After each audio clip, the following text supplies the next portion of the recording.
Marketing Perspective podcast. I'm your host today, Victor Dwyer, and we get the leading experts in the industry. And today we're going to be talking about why Amazon sellers are poised to conquer Web3.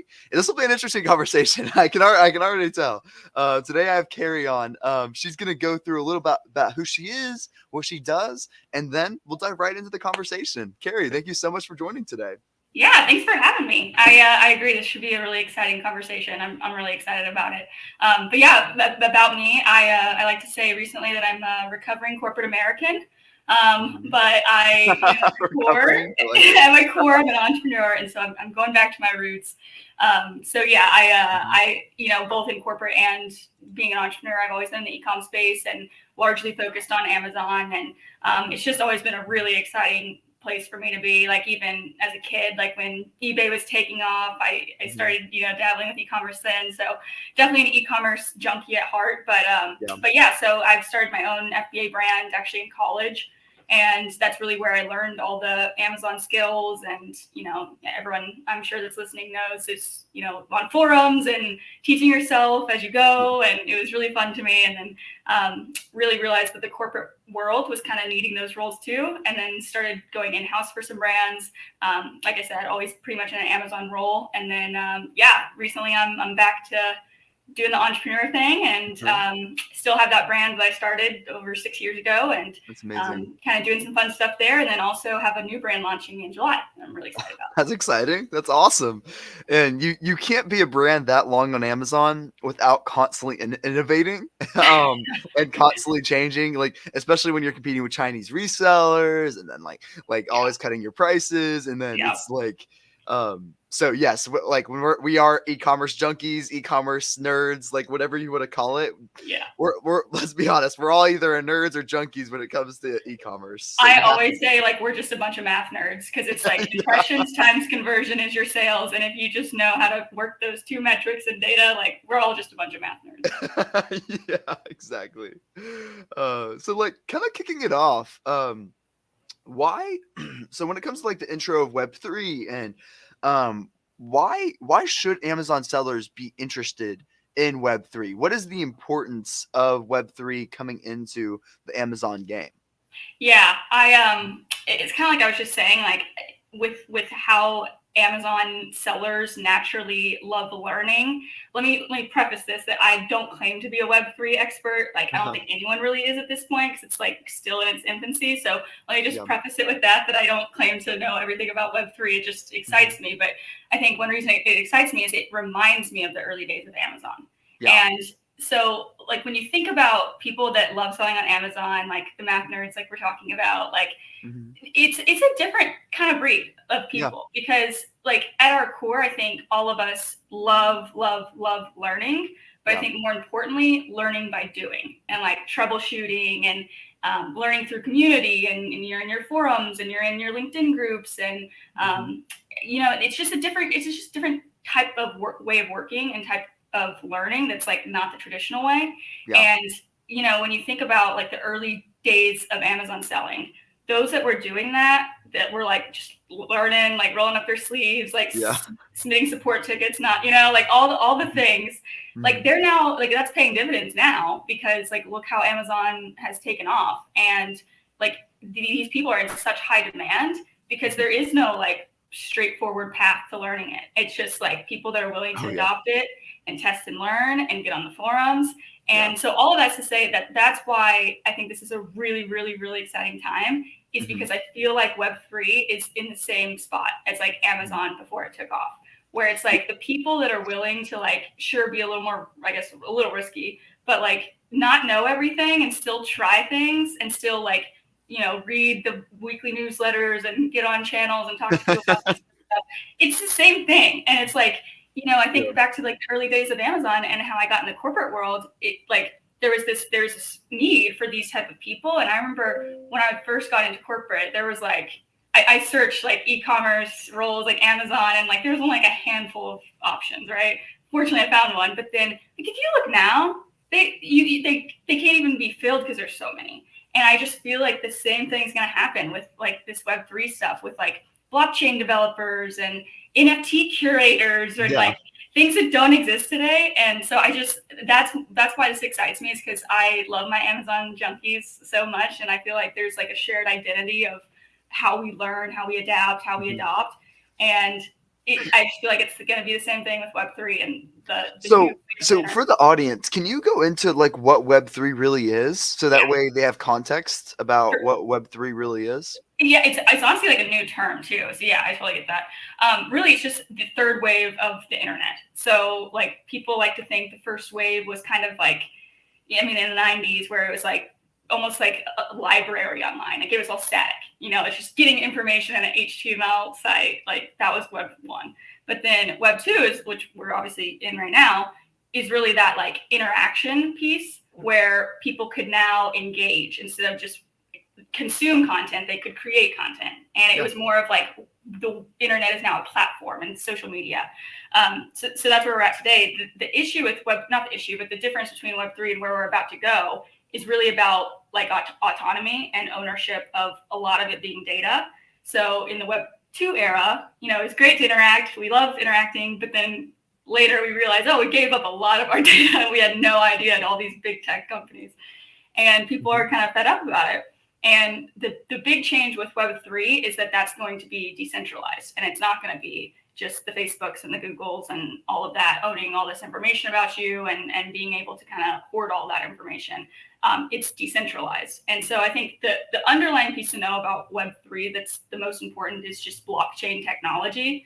And I think a lot of people that are kind of new to this space, learning about this space, automatically jump to like crypto, Bitcoin, right? And it's like, yes, that is fueled by the blockchain, but really like the big piece to know is like, it's the underlying technology that's going to enable so much change in a good way. But it's this technology that it makes basically verification and just a lot of different applications autonomous or decentralized. Cool. That's amazing. That's really cool. So I'm excited for it. So how does that feed into Amazon? So like now that everything's becoming decentralized, like how does that really feed into Amazon? I feel like it's more of probably a question of like, how does it feed with e-commerce? And the reason I say that is because, well, as we all know, selling on Amazon, like we already don't get any of that data that they get. Yeah, I know. Like, it's already gone. We don't get any of it. We don't get to talk to anyone. So that, that's just the world we live in. But I think the big shift that I think is going to happen that subsequently will affect Amazon is, right now, I kind of think of like the e-commerce space in like two lenses. You have Amazon, and then you have your own domain, your own D2C site, and they take two different total strategies, right? And I say like Amazon is product selling, and your own site is brand selling. Like you're buying Nike.com, you're not going to Amazon to buy Nikes. And I think the big shift we're going to see is more moving towards brand marketing and the experience. And I think that's going to be a big change for Amazon sellers because we've never been allowed to do that. We've never been allowed to contact people that, buy from us on Amazon. We can't do loyalty programs on Amazon. But I think the good news for Amazon sellers is it sure looks like Amazon realizes this, because I don't know if everyone's keeping up with all their acquisitions, but like all the acquisitions they've made in the last year are indicating they're trying to go maybe be like a Shopify, or at the very least be very omni-channel and not be limited to the Amazon marketplace. So I think, I don't have all the answers, but I do feel like there is going to be a big shift that's not the same old thing that we've been doing. And I think Amazon realizes it, and everyone is going to need to make it a more experience versus just buying the widget.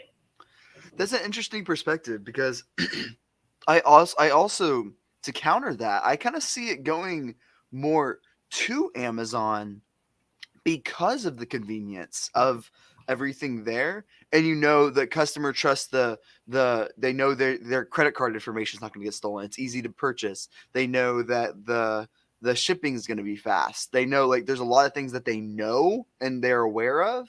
And you would think that it would be more of these e-commerce platforms that would dominate in the future because of the infrastructure that Amazon has, like same day shipping. Like same day shipping is going to be a thing pretty soon. And then it's going to be same hour shipping. Like it's going to get crazy with everything that's going on, and that these brands would not be able to fulfill. So question for you, why would the consumer move from all those conveniences that happen? Why would the consumer go to those brand? And yes, there are those brand loyalty programs, but will that be big enough shift for the customer to like go away from all those conveniences? I think that answers completely in what Amazon chooses to do, and like I said, it sure looks like they are going the route of like, I don't want to say like being their own Shopify, but like I think you nailed it. That like Amazon realizes this, and the whole rest of the world realizes this. That if you see an Amazon badge that says "Order now" and you'll get it in 2 days or whatever, you know it's arriving in 2 days or like they are a logistics company and they're very good at it. Yeah. And there is a really high trust with Amazon in the sense of when they say they are going to do something, they will do it. Mm-hmm. And that is what, mom and pop shops that maybe are selling on Shopify maybe don't have, because it's not as centralized, it's not as, robust logistics, etc. And so I feel like if there is a way for Amazon to basically take that trust, take that logistics capability they have, and it sure looks like they're moving this direction, and pair it with like, people still being able to own their brand, still be able to own their own domain, but like pair that trust of same day shipping, whether it's, like an FBA program that's not actually sold on the marketplace, or maybe it's just sold on the marketplace and everywhere else. I think that's where people want that trust, and I think they'll stay with Amazon. It's just it might not look exactly like Amazon. It might be your own domain with an Amazon badge that says get it in 2 days, and it's like, oh well, Amazon's saying it's going to be here in 2 days. Yeah. Got it. That's interesting. I really see the future of e-commerce. So Amazon's a good platform for people that are shopping. Okay. So like you have to actually go to the Amazon app to shop. But I see the future of e-commerce being the Facebook marketplaces of the world, where people are already there naturally, Mm-hmm. and then incorporating that with what's going on, like integrated already. So like within the Facebook marketplace, you can like see a product, click it, and then like purchase like right away, all within the native Facebook app. Yeah. And I see a lot of these other social media platforms trying to move in that direction. Yep. And I see that being the future of e-commerce.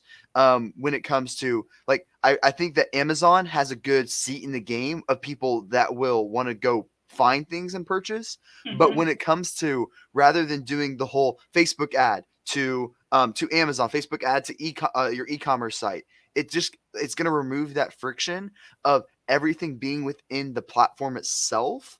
And now we're talking about the Facebook, the Instagram marketplaces, the TikTok marketplaces, and that where all the people are there naturally already. And I think that's going to be the future of e-commerce, because that's where people are going to be already. And that's going to make it where it removes a lot of that friction to increase those conversion rates. And now we just need the consumer mindset to adopt those different things. But I would see that being the future of e-commerce. It's huge. And like, I've heard the term like social commerce. And, I think when we realize it, like all that e-commerce really is like removing friction. It's like, how can you get a person from considering it to buying it in the shortest amount of time? Yep. And it's just the truth. And so social commerce is I think exactly that. It's like, if I can click on this Facebook, if I can see an influencer on Instagram and the outfit she's wearing, I don't have to go to like to know it and try to go find it in stock somewhere. If I can literally just click and be like, that's a cute outfit, and it arrives, heck yeah, sign me up for that all day. So I think it's definitely going to continue. And like, China's huge into social commerce, and they're like leaps and bounds ahead of us and this kind of stuff. But I definitely think that's going to continue too. Yeah, when it comes to capabilities, like I think we have it. I think it's just consumer mindset of people like actually going through with it, and really utilizing it. And like once that consumer mindset shifts a little bit, then there will be a lot more variability of people actually like utilizing it and really just basically taking off with it. So I think Facebook's the closest to it right now, of nailing it. There's still a lot of hiccups with it, but I think they're the closest of like actually having success with it. So I would see that being in the future of e-commerce, and it's really important to kind of nail that down. as Yeah. well, because that has a lot that could really go off with wings and fly Yeah. potentially, and really take a good hit at Amazon at some point. Yeah, I think Snapchat's another one to keep your eye on. Like, I feel like they're working on something like this too. Everyone's working on something like this, but True. I feel like they're going to come out swinging. Yeah, for sure. So also going into the like high, what do you think when it comes to Web3? Where is there any other future aspect that you see e-commerce going? Like that you see this and you're like, oh my gosh, this is what's going to happen, Victor. Like, is there anything else that you would see that is going, or anything else there? Other than how I mentioned, like, I feel like this is going to become more of an experience play versus just selling widgets. Outside, like, that's kind of like, I think, the overarching theme, but I think there's two that I can almost bet the farm on, which is like NFTs, like non-fungible tokens, are obviously already taking off and, you know, being adopted. But I think e-commerce brands are going to start using them heavily for like loyalty programs. And like it's essentially like there's a lot of ways they could do it, but like it's essentially a better loyalty program. But it really entices people to like stay within the brand. And so I think NFTs as like loyalty programs are going to be really big, and that's where it's like, you know, if Amazon doesn't launch their kind of Shopify thing, like, what are we going to do if Amazon doesn't let us do that? And everyone's kind of enticed by all these new and better loyalty programs, and it'll just be interesting to see play out. So I think that's going to be a huge one for the e-com industry. And then I also just think in general, like, cryptocurrency is going to be accepted on e-com sites. And I don't think that's probably too surprising to a lot of people. I know a lot of our sites already do it, but I think it'll be here sooner than later of like people accepting Bitcoin and Ethereum for instead of, you know, US dollars. Yeah, and that's going to be very scary to the U.S. Yeah.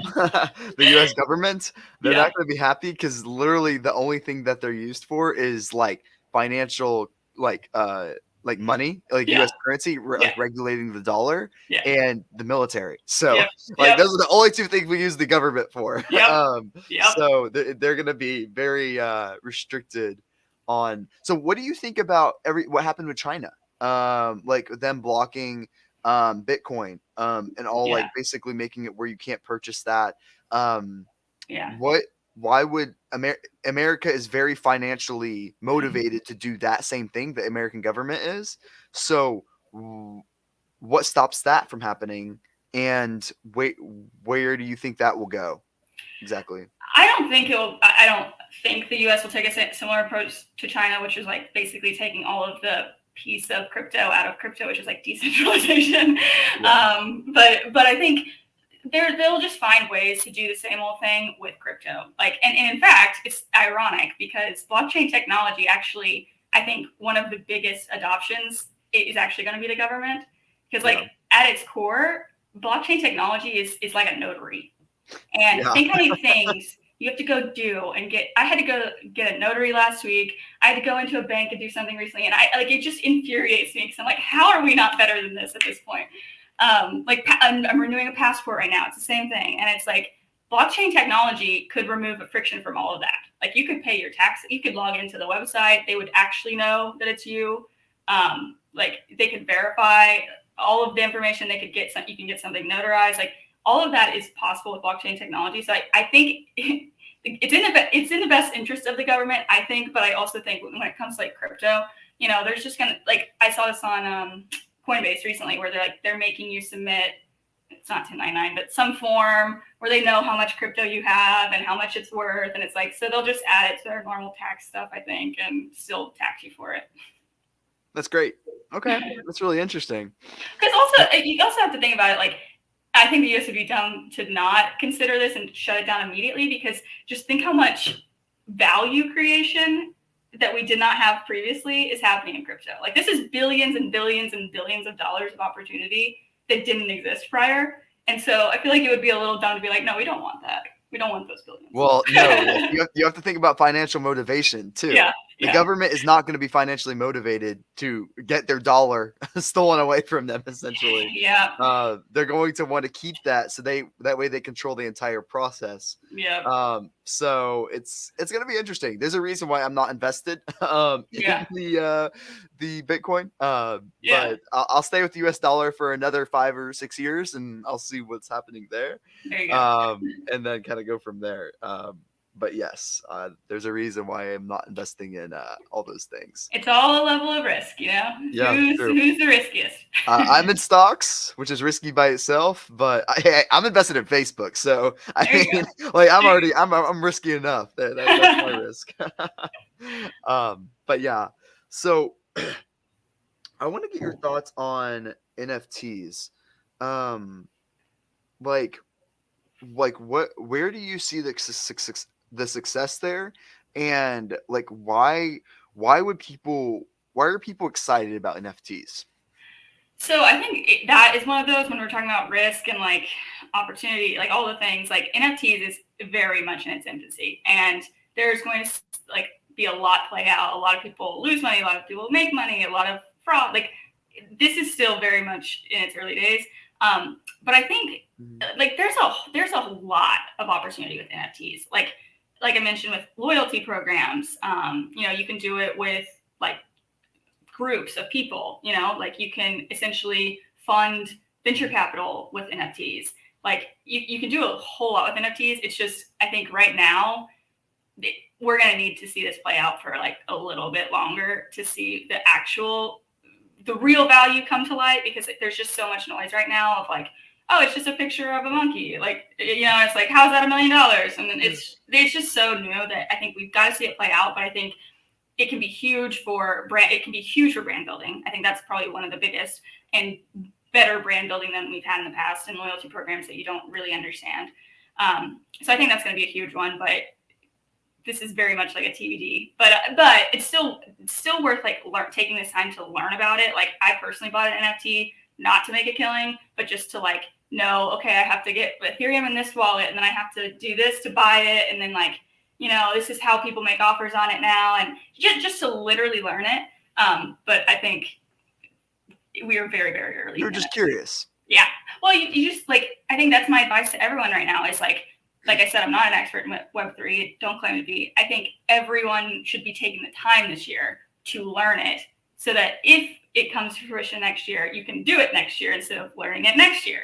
So it's just taking the time to just like be a sponge right now, just like early days of Amazon, and being on forums and submitting an FBA shipment just because you need to learn it, and then you realize that you have to label stuff and you didn't tell Amazon, like all the things. Just test and learn, trial and error. And, yeah. How would marketers actively participate in like either the creation of like using Bitcoin on their website or like other things like that, either that or just like learning it, going through like what you did? Like how would they participate there? So I have a few like just very simple kind of ways to get started. And when I say this, I'm saying this is not like, don't spend any money you're not okay losing.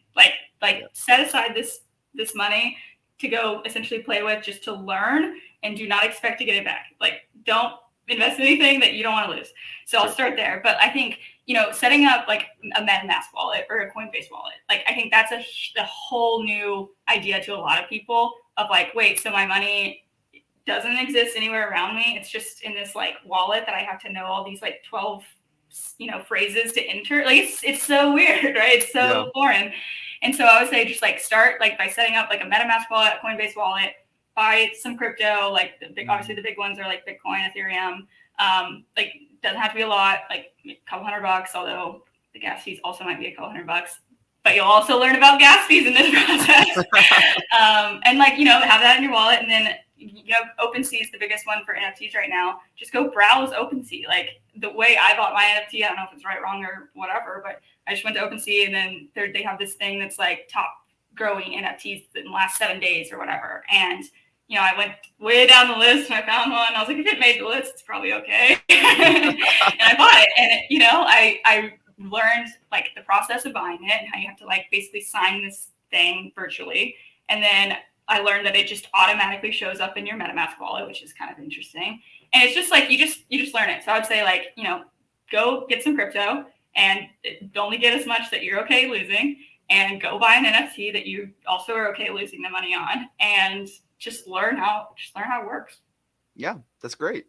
So is there anything else that you want to make sure that you communicate that has been top of mind, either when it comes to Amazon, like as a whole, Amazon it sounds like you know a lot about Amazon. So is there anything that you wanted to make sure, like, say, hey, this is working on Amazon, this is what we need to be doing, like from just an increased sales perspective, or from a Web3 perspective, either one, of like, hey, Amazon sellers need to be doing this, they are doing this, like, is there anything else that you want to make sure that you communicate there that you are seeing that is valuable?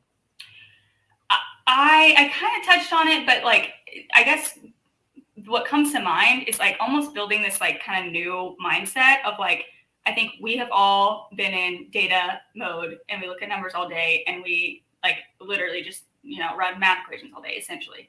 Yeah. And I think there's this piece that like, in most of my career, I was in that Amazon camp of just maximizing sales, numbers, and then it's an equation. And then like I had a colleague that's really good at like brand marketing, brand strategy, and like when she said that, I'm like, I don't even know what you're saying. Like, what does that even mean? Like, what sales are what you sell. Like, you just need to sell the product. I didn't understand it at all. Like, it was like so foreign to me. That's so funny. Fortunately, I learned a whole lot from her, like teaching, what does your brand stand for? What is your brand purpose? What are your commitments, so that you know which products to launch, like all of those things. And I will say I totally drank the Kool-Aid, but I guess to answer your question, like I think today we're all numbers and analytics and data and maximize sales by selling more. Like sell more. And I think there's a piece that's just like, I think we all need to kind of like try to learn, like, what does it really mean to build a brand? Because I think Amazon's kind of almost like at this tipping point of like not being able to like let people build brands on Amazon. And they've done a few things in the last even year to let people start to build more brand, where Amazon posts now, and the email marketing they just did. So I would say just like building more competency around like brand building, like the email marketing thing, like, do some Amazon posts. Posts are a huge opportunity if people aren't doing them. They are. And also like building brands in general on Amazon, a lot of them thinking about themselves as just Amazon sellers. It's like, no, you are a brand. Yeah. And that's why it's so important to like that's why we help like with TikTok influencers, like TikTok advertising and like Facebook advertising, and like to actually build brand rather than this, like, you're not an Amazon seller, you are a brand, and you have to build it and communicating with the customer, get in front of their eyes and things like that. And that's why we've been helping TikTok influencers and building that out. So that way you get in front of the influencers, you get that virality component, and it's like so valuable to like get in front of as many eyes as possible. Yeah, I've talked to like a ton of Amazon experts and sellers recently. Like they're in that boat where they're like, well, I'm just an Amazon person and I need someone else to go drive, traffic to Amazon with the brand, but I don't know how to do that. And it's like, I think we're going to see this like kind of like blurred line of like, well, you kind of need to know how to do that now. Like we're kind of at that point where you can't just like, well, once they're on the platform, I know how to deal with it. It's like, I think Amazon sellers do need to start thinking of themselves as the brand building and start like building out those capabilities. Go do some TikTok ads, go do some other ads. Like if you can do Amazon ads, you can do pretty much any other ads. And just, start thinking of yourself as a brand, like you said. Like, I think that's a big shift that we're going to continue to see. 100%. So is there anything else that you want to make sure that you cover that has been top of mind for you, when it comes to just like all aspects of marketing, saying like, okay, a lot of Amazon sellers are doing this right now. It makes me angry. They need to be doing this, like with, or just Amazon being Amazon itself, like, like shipping, like obviously the supply chain is broken right now. Is there anything else that you wanted to make sure that you cover that has been top of mind for you, that you think would be valuable?